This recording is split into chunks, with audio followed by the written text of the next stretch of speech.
Ассалаумағалейкум, құрметті достар. Сіздермен бірге Бағдат Қайратұлы арнамызға қош келдіңіз. Өткен шығарылымда жазғы трансфердің екінші бөлімін сіздерге арнаған болатынбыз.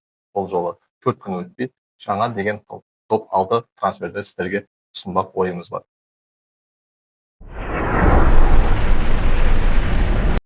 Брайан Эмбемо Брентфордтан Манчестер Юнайтедке ауысты.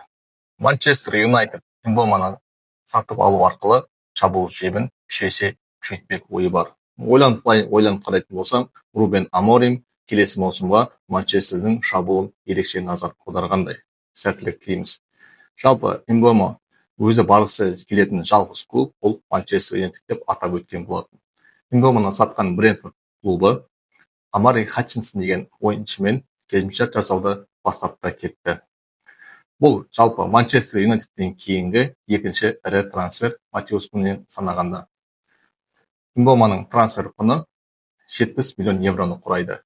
Келісімшарт мерзімі 2030 жылға дейін. Маркус Решфорд Ман Юнайтедтен Барселонаға жалға алынды. Санаулы апта бұрын бұл ойыншыға Реал Мадрид қызыққан болатын, бірақ ұтқырлық танытып Барселона клубы өз қатарларына қоса білді. Решфордтың айтуы бойынша өзде осы жылдың басында қаңтар айында кеткісі келіп жүрген өзінің сыңайын танытты.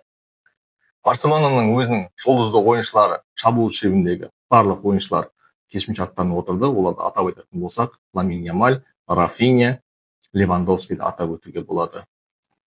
Жалпы Решфордтың туралы осы Ханси Фликтің айтуы бойынша Бейсоккер баспасына ақпарат бергеніне қарағанда Решфорд туралы өз пікірін айтқан. Решфордты тез адаптацияға үйренетін және оның Левандовскиймен бірге жақсы бәсеке құрып, осы командаға Барселонаға көмектесетінін жеткізген болатын.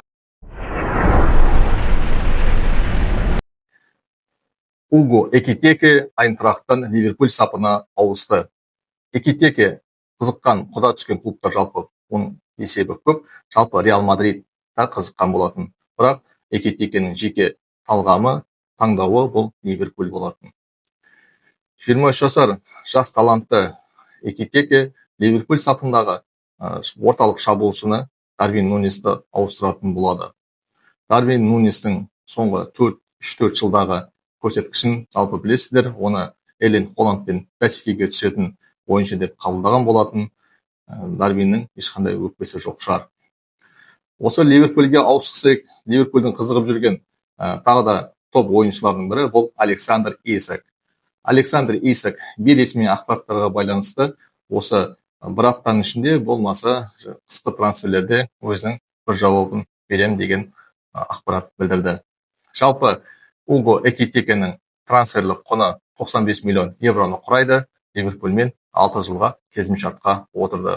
Ливерпуль командасын құттықтаймыз.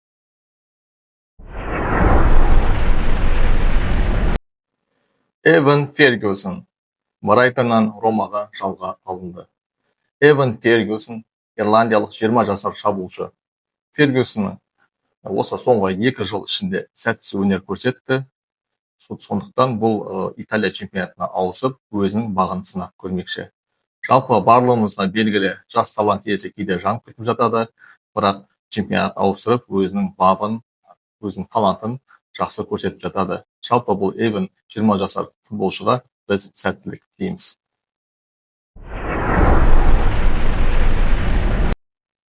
Виктор Осимхан Наполи сапынан Галатасарайға ауысты. Виктор Осимхан нигериялық 26 жасар талантты ойыншы. Жалпы мен ойлайтынмын, осы Осимханның топ неге 10 клубтың қатарына ойнамайды, жақсы чемпионаттарда деп. Бірақ Галатасарайына ауысты, амалғанша. Виктор Осимхан Галатасарай сапындағы сәтсіз ойын көрсетіп жүрген Альваро Маратаның орнын ауыстыратын болады. Жалпы ресми ақпараттарда Альваро Маратаны Милан клубы алады деген сыбыс бар. Осимханның трансферлік құны жалпы 75 миллион евроны құрайды. Осимханға сәттілік дейміз. Уэсли Франция Фламенгодан Рома сапына ауысты. Уэсли Франция 21 жасар бразилиялық қорғаушы.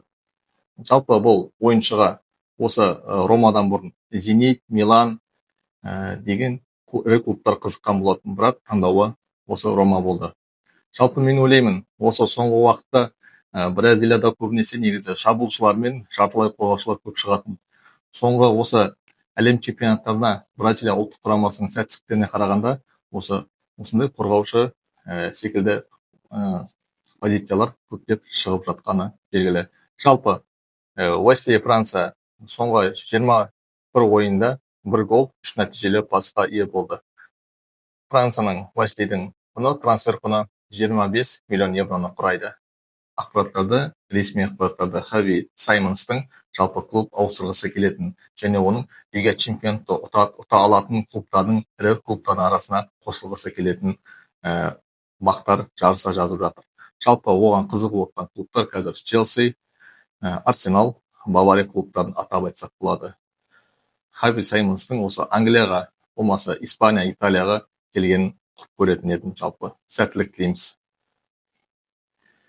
Құрметті достар, біздің жазғы трансферлер туралы бейне жазбамыз қазақ тілді арнамыз сіздерге ұнап жатса, арнамызда тіркеліп, бағалап, өз пікірлеріңізді жаза кетіңіздер. Келесі кездескенше сау саламатта болайық, ағайын.